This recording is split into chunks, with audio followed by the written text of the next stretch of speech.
This is ESPN Classic, the Classic Sports Network.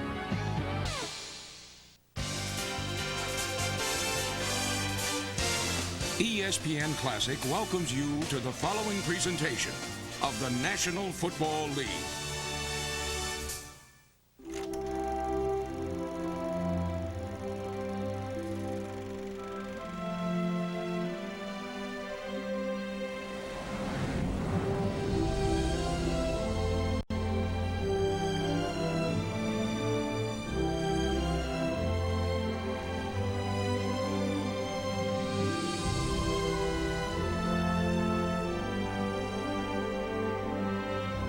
I always felt that after you went through all that work, the only thing you had to show for it was the film.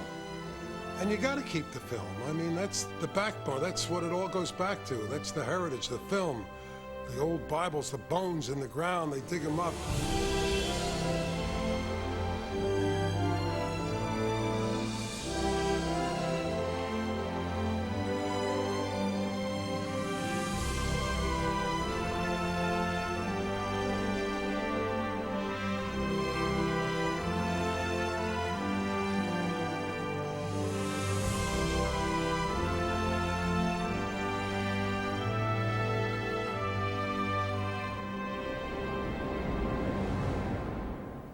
In 1962, for $3,000, my dad bought the film rights for the NFL championship game.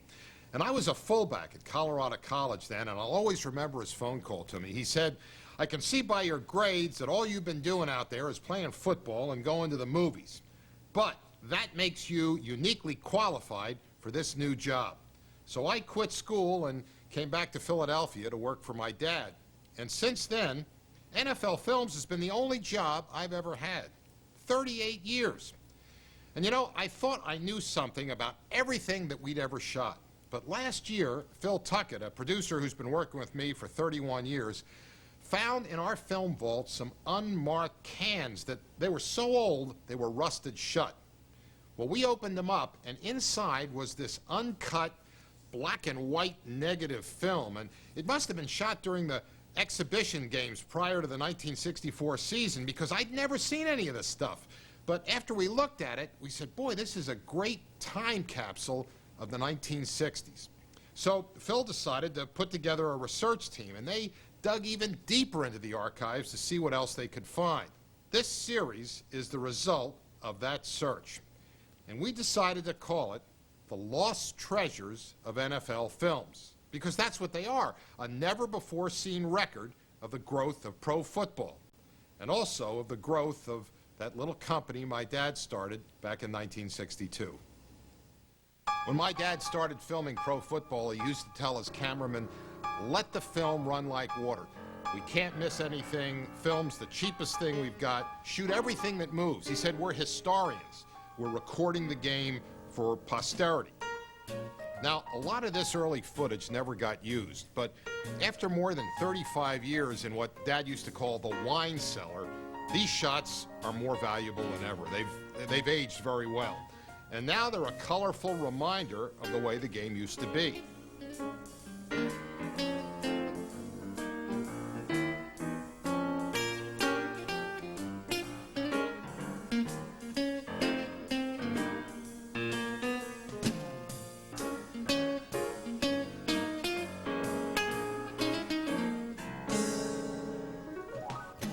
And this forgotten footage also tells a story of Tiny Blair Motion Pictures. That was named after my sister, and how it evolved into NFL Films. And this was a time when Halas and Lombardi shared the field. How about those hats? Cheerleaders used megaphones in those days. Players drank out of the water bucket. All the kicking was done straight ahead by big men, not one skinny sidewinder in the group. Fans dressed like they were going to church. Look at this guy, though. He was wearing something extra. And back then, you could smoke on the sidelines and up in the stands, and no one cared. Who knew about secondhand smoke?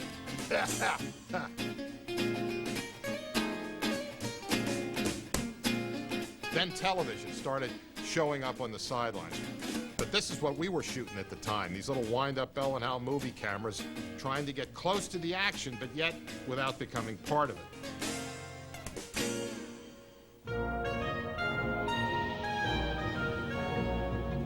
Seeing this footage for the first time reminds me of why I love this era so much.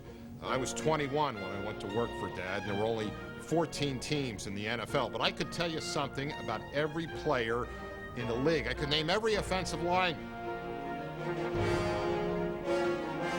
They seemed larger than life to me then, and maybe even a little bit tougher than the players of today.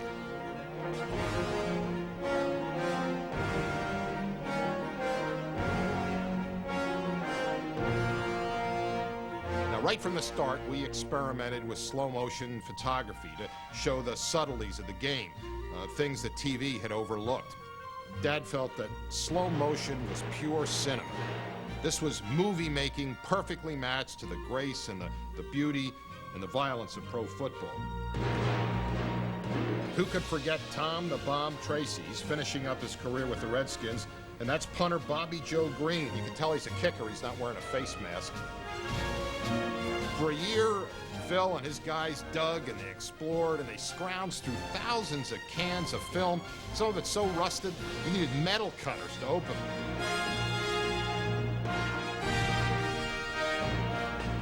What you'll see in this show is the best of 30 hours of lost treasures from the 1960s that we rediscovered and restored. Not one shot has ever been seen on television until now. And we not only found footage of all the great players of the day, but also some shots of other players that we shouldn't forget. And I thought it would be great to track down some of these guys and interview them for the first time.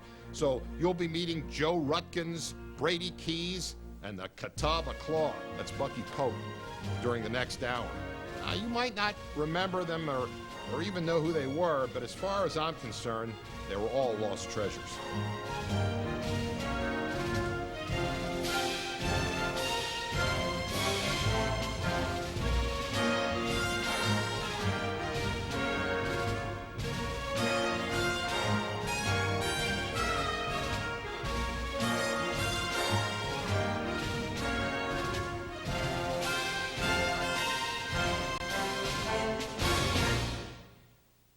Dandruff. ESPN Classic. This is ESPN Classic. I was always into sports. I was a jock all my life.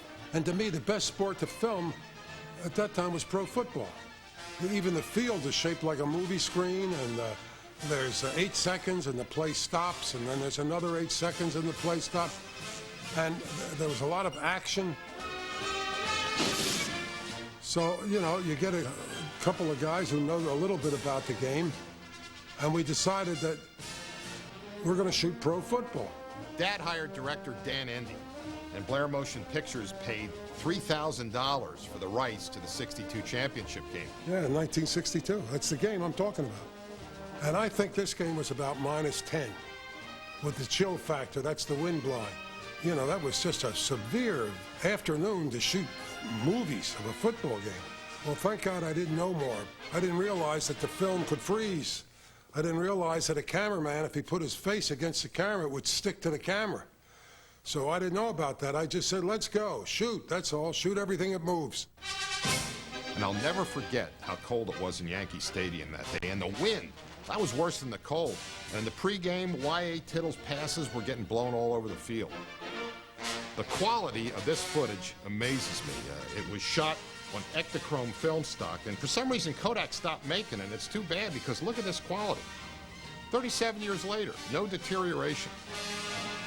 The cold killed us. Our cameras weren't winterized. They would stop and start, and they'd leave what, see this is called a flash frame.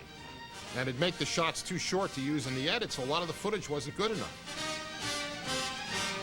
But when they did stay on long enough, we tried to get the kind of storytelling shots that Dan needed to make a film. Another obstacle which we faced in those days was The equipment was archaic. I mean, we were shooting with Kodak Cine Specials, which were World War II cameras, the Aeroflex, the Zoomar lenses, the film stock. None of it was as good as it is today. So, I mean, in some respects, it's analogous to a Wright Brothers aircraft compared with a jet plane today. The stuff just wasn't available to do the job, and even if it were available, none of us, or very few of us, had the real training to do it. So there was a lot of on-the-job training. One camera that ran well the whole game was this telephoto lens. And that was a big innovation back then, and we used it because we wanted to personalize the game. We wanted to portray the struggle as well as the strategy. But there were so many problems. I mean, my dad actually got physically sick with worry and anxiety, and he was in the Yankee dugout toilet most of the second half with diarrhea. He had to run. And that's where we got the name for that particular game, Pro Football's Longest Game, because it was a long game. When it got through and they started to take the film out of the cameras, it started cracking and breaking. And that's when I said, oh my God, what have I got here? And they took the film, and I remember looking in laundry baskets in the locker room, and they were throwing it in the laundry baskets. Oh, there goes my game, it's over. And fortunately, we salvaged enough film that didn't get spoiled to come up with I guess it was a 28-minute film. Maybe that was a blessing in disguise, because it did get good reviews, and the people who were reviewing it were sports writers who had been there in person, and they knew the obstacles. The film was a success. Pete Rozelle called it the best football film he had ever seen, and maybe at that point it was. So Blair Motion Pictures was up and running, and this is my first screen credit. I was an assistant editor to John Butterworth. By 1964, we were ready to shoot our first full season, and we had to produce highlight films for all 14 teams. Now, this footage was shot in the preseason, and we used it to test the cameramen and the equipment, and also we had to decide whether we were going to use color or the cheaper black and white film. Back in those days, teams barnstormed around the country for exhibition games, and they did it to promote the league in out-of-the-way places. They'd go to, like, Wheeling, West Virginia, Tulsa, Oklahoma. This footage shows you how far the league has come. You know, some of these towns had only baseball diamonds to play on, and there were minor league ballparks. You'd be up there, there wasn't a bathroom. Others had speakers and lights. We had to shoot from the roof. We had really bad camera positions. But then when we got a clear shot, it was like a who's who of all the great players of the day, because a lot of those guys would play a lot during preseason. But, you know, since it was preseason, teams were still rehearsing for the year, and there were a lot of screw-ups. And we had no idea how to use this stuff. You know, at the time, we'd look at this and say, God, this is embarrassing. We can't show this. But years later, these shots would come to be known as follies, and we would use them in what would become our most successful film ever, The Football Follies. And also during that preseason, we experimented with wind-up handheld cameras to show the game from the ground level. Dad called these guys who got this assignment moles. I think that was Ed's term, because you were down on the ground and you were, you know, walking around like some subterranean rodent, ergo the term mole. It was his job to go down on the field with 100 feet of film and just go through both teams and get extreme close-ups of everybody's face. That was the only chance we could get to get their faces without the helmets. So that was the way we got the facials. We were just looking for personalities, and I remember you would have to ask the guy to take his helmet off so you could see. I mean, an introductory piece, very much of a cliche even then as it is now, but it helped fill the gap. Let's see if I can remember some of these mole shots. This is George Izo, a Redskin backup quarterback. The man with the biggest thighs in the NFL, Israel Lang. John David Crow with a rare smile. Here's Billy Truax. He was 81 with the Browns, and 2 weeks later, after a trade, he's 87 with the Rams. Let me see who that's. That's J.D. Smith. I think this number 20 is Paul Martha of the Steelers. 25 of the Eagles. I don't know who the hell that is. Now, one thing, you won't see any close-ups of the Chicago Bears, and that's because Bear owner George Halas refused to let us shoot any of his players without their helmets off. He says, I don't want any facials. That's what he used to call a close-up. And he said, I don't want to single out a player. It's a team sport. If you single out a player and he gets a facial in our highlight film, then he's going to come to me and want more money. So you never saw any close-ups of any Chicago Bears. Well, by the time the preseason ended, we thought we were ready. And luckily, we made the decision to shoot color film. What can you do with Illuminator that you... Sports Challenge, weeknights at 7 on ESPN Classic. Name the last team to sweep a World Series. If you can beat these guys, you know you're old school.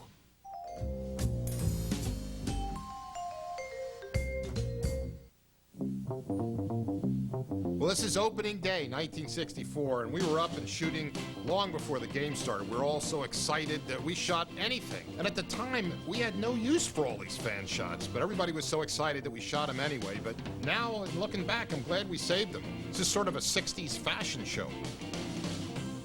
The music you're hearing is also a lost treasure. It comes from the first selections recorded for Blair Motion Pictures between 1962 and 65, and the composer was Malin Merrick, and he was from Hollywood. He was a popular film composer in the 1960s, and we wanted to use music that reflected the temper and the style of the modern era.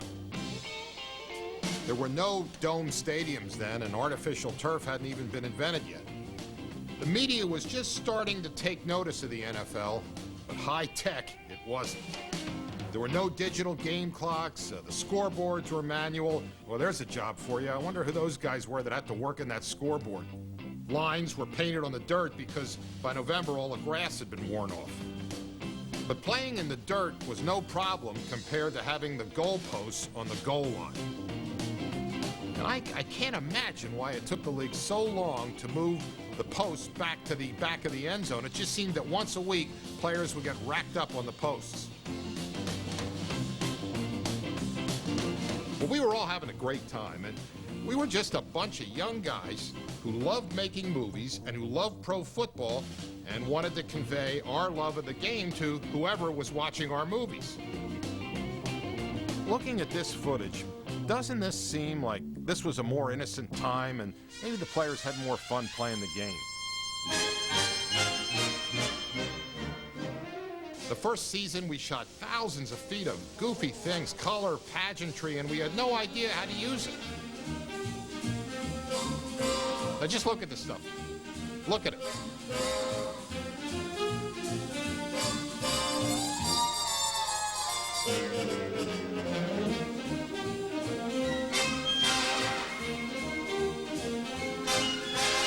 Look at these balloons. You know why there's balloons? Because Pete Rozelle loved balloons.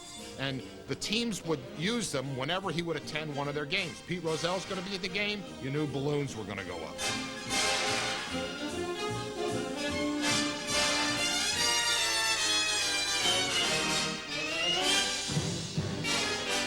No show business types here. This is just high school bands. And out of all the thousands of anonymous halftime characters, we finally found one we recognized. You know who this is? This is Sybil Shepherd, Miss Teenage America. None of the rest of these people ever made it to Hollywood.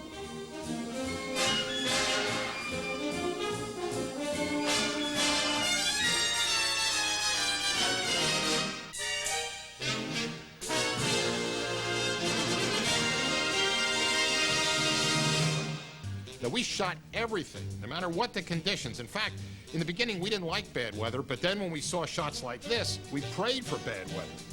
This was combat photography. And this is when those dirt fields turned to a quagmire. But that's when the fun started. But see, a lot of our cameras were Arriflexes, and they'd been used in World War II, so they were combat tested. They never broke down. They kept rolling. The pictures we used to get when the weather was bad, we always used to say, gee, these are better than the great sunshine pictures. When we had a driving rainstorm and we had the cleats and the feet sliding and sloshing through the mud, and when a fellow would come at the camera and he'd slide right up to the camera, right in front of the lens, they were marvelous pictures. But the problem was then the film stocks were slower, and sometimes the lights weren't that good, the stadiums, and it would get so dark it just looked like we were shooting in some sort of primordial ooze. You know, as far as I'm concerned, this stuff is much more dramatic than a day on AstroTurf in a dome. This was football. And in football, the show goes on, no matter what the weather. Fog. This was also a great cinematic backdrop for our movies. This 1965 game between the Redskins and the Colts had a sort of a Hound of the Baskervilles feeling. This was duplicated 20 years later, you'll remember, in a playoff game between the Bears and the Eagles in Soldiers Field. For some reason, we had an end zone camera here, and we got this classic shot of Lenny Moore. In fact, this game was full of a lot of lost treasures, including the longest one we found. This is Jerry Logan. Intercepting a Sonny Jurgensen pass, goes back 104 yards. Colts won this game 45-17. He could go all the way. Why haven't we ever seen this shot? I haven't the foggiest.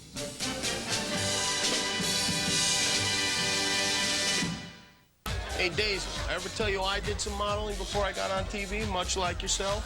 Really? Where? Department store underwear ads, mainly. Hey, would you like to join me and my friends while we go try on some new thongs? Yeah. You know, we models drink Miller Lite because it's so smooth. But you know, I drink Miller Lite because it tastes great. See, I knew it. You're no model. Well, I am wearing a thong. Backwards, I think. Miller Lite. Taste a true Pilsner. You want to see? Dandruff, scratching, itching.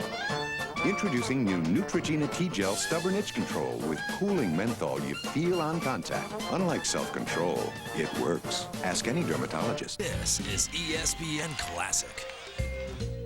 The one thing I love about looking at all these lost treasures is the way it brings nearly forgotten players back to life.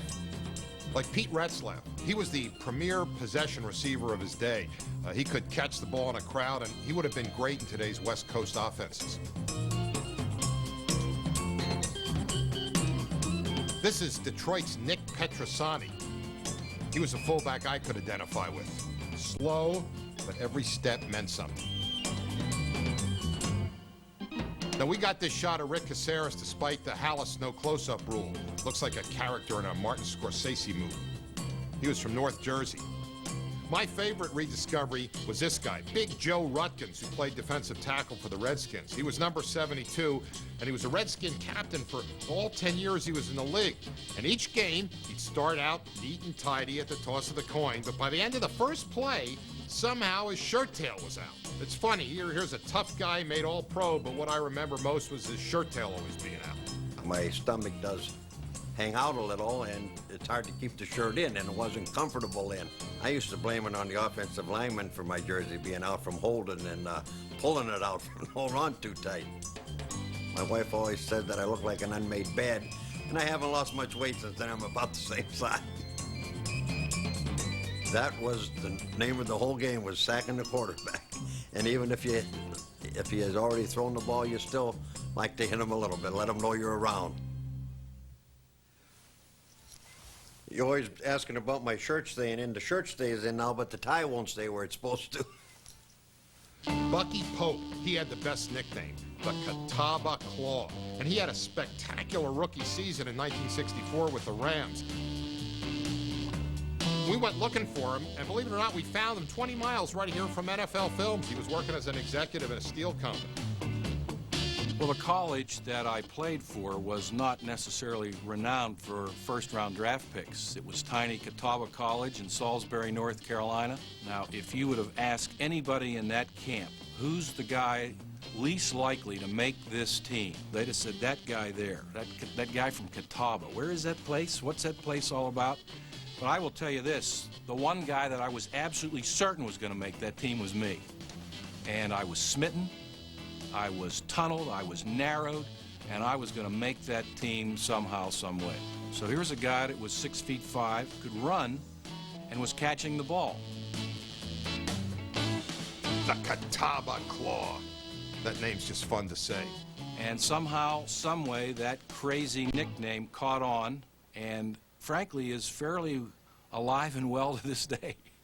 The Claw had 10 touchdowns and just 25 catches, and he averaged 47 yards per touchdown catch. That's 10 yards more per catch than Randy Moss. And we had a guy that could throw the ball. That was Gabriel. And I was pretty talented catching a long ball. Well, I'd like to think that I'd had a 10-year career, a couple of Super Bowl rings, candidate for the Hall of Fame. But then ran afoul of the sophomore jinx, I guess is the way you would describe it as far as I was concerned. Was fairly seriously hurt and never, ever recovered from that initial knee injury. Nobody can ever, ever take away from you what you accomplished. And that is, I am the Catawba Claw. There's only one of me. And I'm very, very proud of that. In our research, we found outstanding plays by men like Joe Rutkins and the Catawba Claw. I love saying that name, the Catawba Claw. But we didn't find any of the best shots of legends like John Unitas and Jim Brown because we've been using them in our shows for years. But what we did find in the Lost Treasures were examples of legends being human. Like this shot, flawless Raymond Berry actually dropping a catchable pass. This probably happened once a year. And what about this shot of Unitas? Looks like the clumsy free agent from Louisville he once was. Baseball was the most popular sport of the day, and it was followed closely by college football. So we weren't about to show Superman Jimmy Brown going down with an arm tackle. Pete Rozelle felt the league needed to create superstars that were far superior to anything you could see in college. That's why you never saw any of these shots in our highlights. But what we were forgetting was that viewers love to see their heroes make mistakes. They could identify with a guy messing up.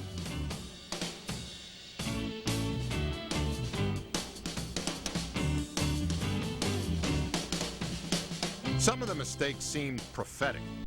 Jackie Smith didn't drop that many passes, but this one looks a lot like another sure touchdown gone bad that Smith duplicated in Super Bowl 13 as a Dallas Cowboy. Actually, we did find footage of legends at their best. It was in our Pro Bowl coverage from the early years that rarely got used because the uniforms didn't match with the rest of the games, and sometimes the numbers were different, and the teams didn't want to use the footage in the highlights.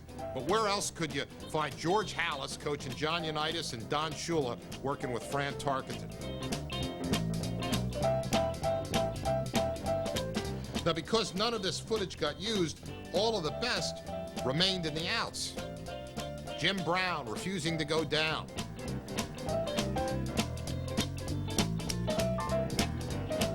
Jimmy Taylor running the Green Bay sweep. Bear tight end Mike Ditka being his belligerent self.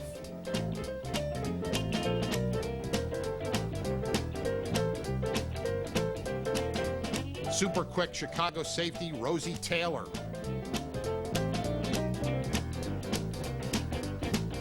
Scrambling Fran Tarkenton and throwing to Boom Boom Brown.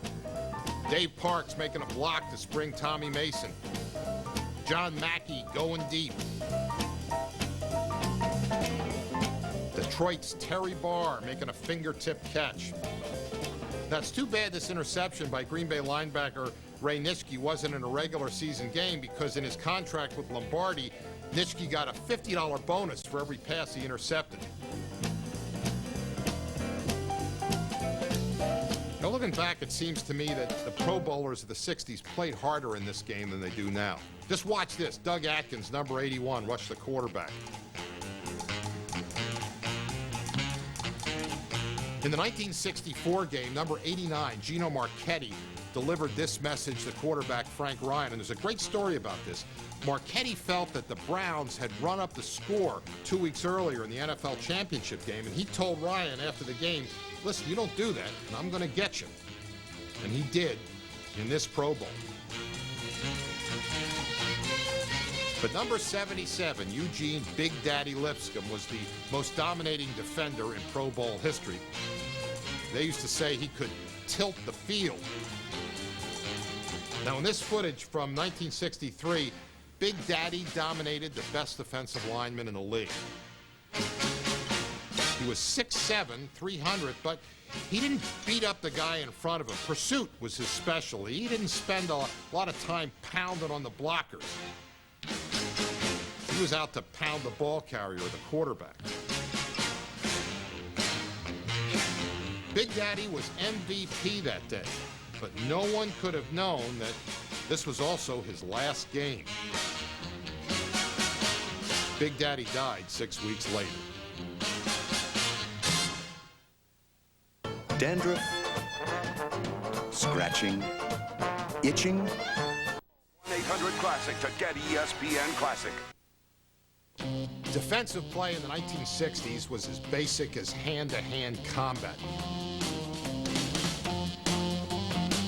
Defenses back then were built on the premise that a good player becomes less good when he's hit so hard that he doesn't want to be hit again.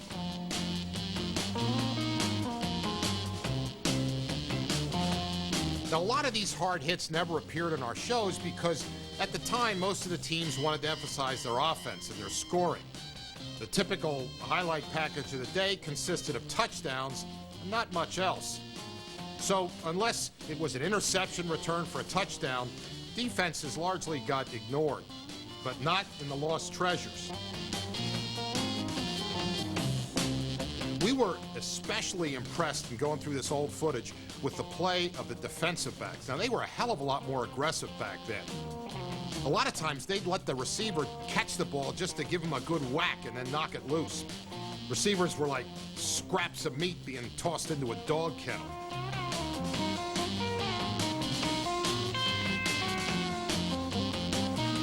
Number 22, that's Jimmy Lynch. Mel Renfro, Hall of Famer, number 20. Number 39 is one of the most underrated DBs of all time, Kermit Alexander of the 49ers.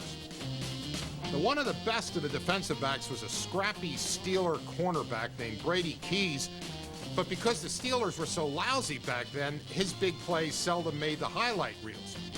Well, we decided to track Brady down, and we found him in Albany, Georgia. Oddly enough, he was more celebrated off the field than he ever was on it. Brady Keys, what we call it, the history in the making, the black pioneer, because I've been the first in so many things. Is the first black man to own a Kentucky Fried Chicken. If you look closely, I had my picture there instead of the Colonel, and my name underneath there instead of the Colonel. But the Colonel and I were such good friends. I mean, we were both pioneers. You know, we had something in common. My whole attitude about everything changed when I was on the football field. You can imagine, boy, that was the Brady Keys. When I was on the football field, I was no nice guy. My game plan when I went into play was not just to cover a receiver. That was not it.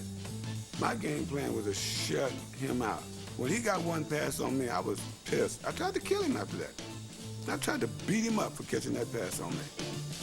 But believe me, I was such a cocky little defensive back. I did not believe that anybody could beat me. I just didn't believe it. There was no rule against clotheslining, so I did it. There was no rule against chopping my little throat chop, so I did it. I invented things that the rules didn't cover. Is that dirty? I don't think so. The things I used to do, it put me out of the game nowadays. I wouldn't last a quarter. I wouldn't last any time. Why? Because I would stop the receiver. They don't want you to stop no receivers now. They want that receiver to run down and score touchdowns and the crowd holler and the television ratings go up. That's entertainment. And you had the audacity to ask me, was it rougher in the 60s? Give me a break. That's a funny question. Excuse me for laughing.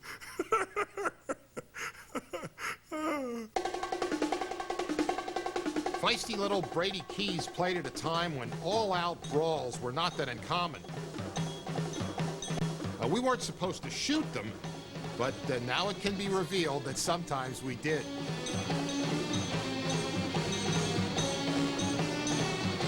Actually, the fights were not as violent as what happened when the ball was in play. And this was all legal in the 1960s. Clotheslining, leg whipping, head slaps, crackbacks. They wouldn't get you fined or suspended. They wouldn't even get you penalized.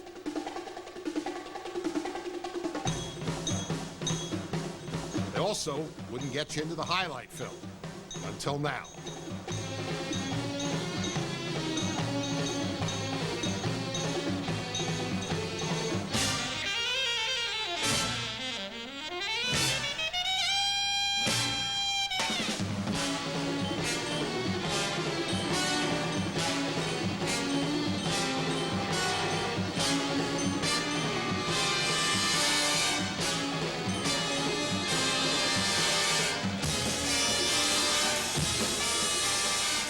I think back in them days, they used to have what they called hatchet men. They'd be sent into a game for one reason, to put somebody out of the game. And there would be times a quarterback or somebody could be walking back to the huddle and a guy come up and hit them. They'd get thrown out of the game, but that was their job. Quarterbacks weren't protected the way they are today. When they pulled the ball down to run, they were free game. They were popped like paper bags. Hook slides hadn't been invented, so there was no place for them to hide. Quarterbacks weren't even safe when they tried to get out of bounds. Now, it was illegal to hit a man out of bounds. It's just that the rules weren't strictly enforced.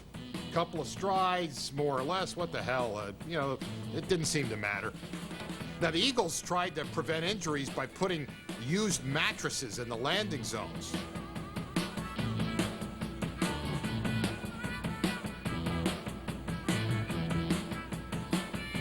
Nobody was safe, though. Defenses in those days were on a search and destroy mission. Even the great Jim Brown got ambushed. Today's players, you hear that they're bigger and faster, but I think the game in the 60s was more violent. Check this shot out from number 74, the Steelers' Urban Henry. That's a cheap shot.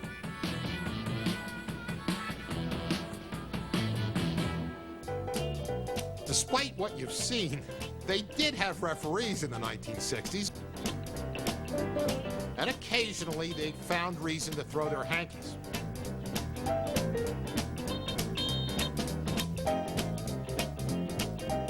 I'd forgotten that the refs' flags were white until 1965.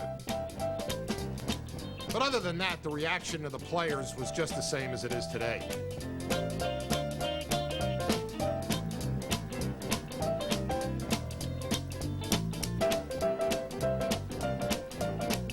That 70-year-old George Halas, he said he knew it was time to retire when he couldn't keep pace with officials when he was disputing the penalties they were marching off. After seeing these lost treasures, I think if today's rules had been in effect in the 1960s, a lot of Hall of Famers would have been fined more than they earned.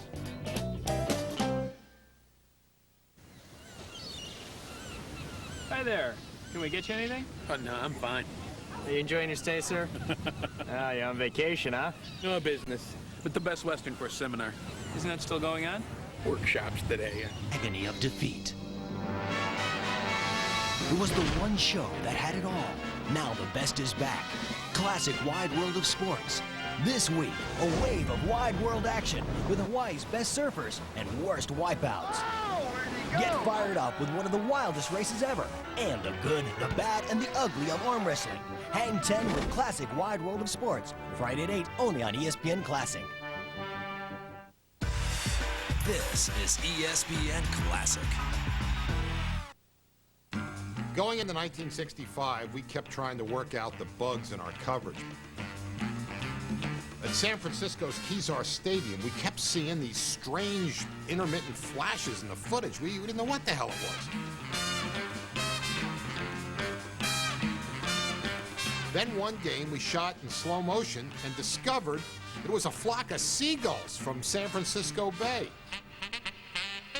Then in New York's Yankee Stadium, we had a bad top position, and it was so low that the plays that went into the near sideline were obscured by the bench. And then we still had some freelancers who just couldn't follow the ball.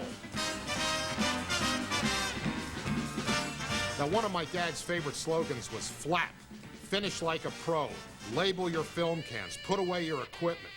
But there were two things that really drove him crazy.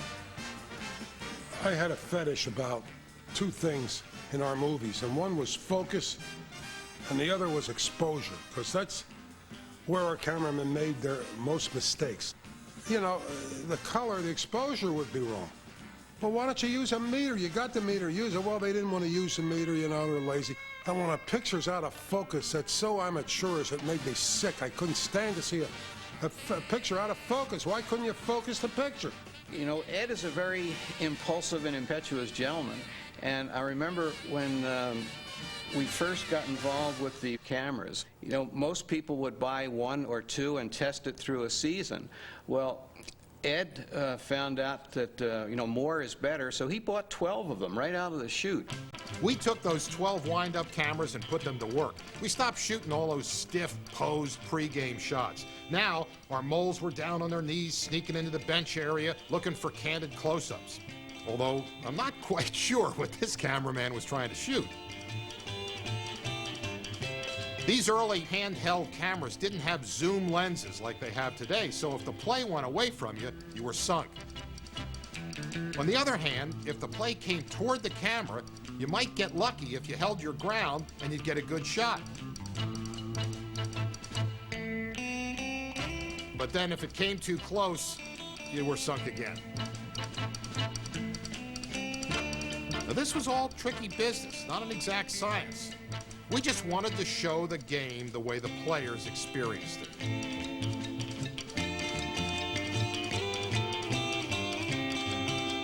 Before long, our best moles started thinking along with the quarterbacks and anticipating where the plays might be run.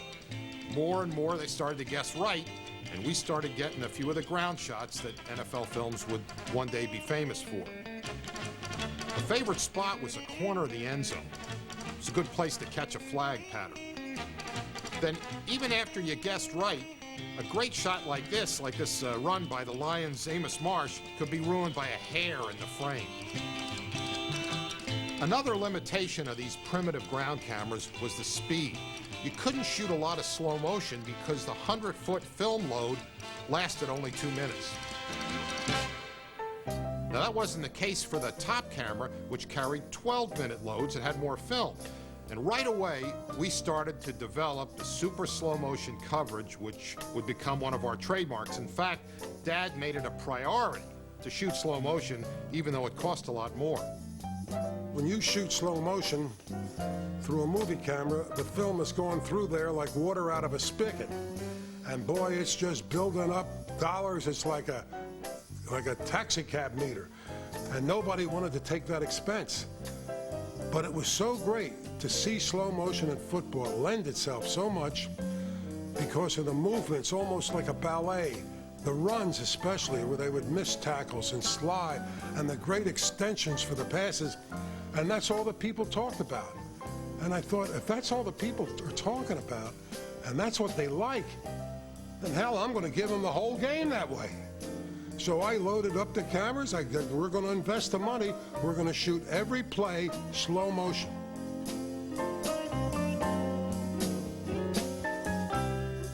The thing that strikes me about these slow-mo shots is why were these still in the outs? Jeez, look at this Lenny Moore run. I can't believe that we never used this.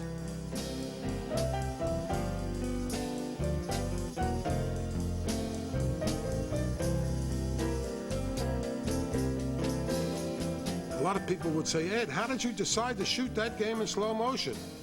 Well, I shot every play in slow motion.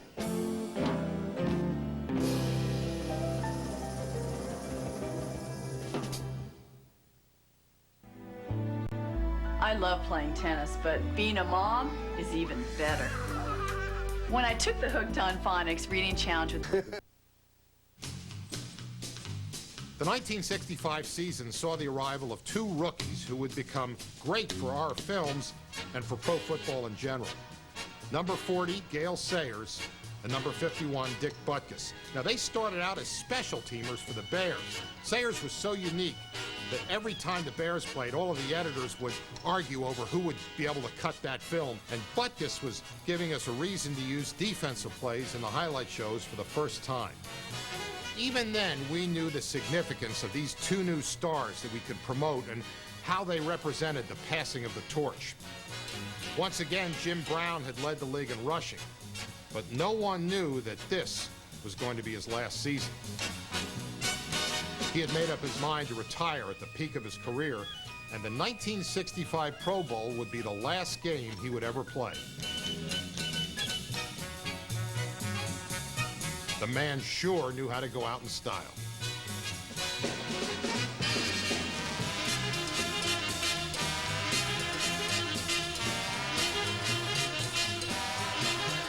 In my mind, Jim Brown is the greatest NFL player ever.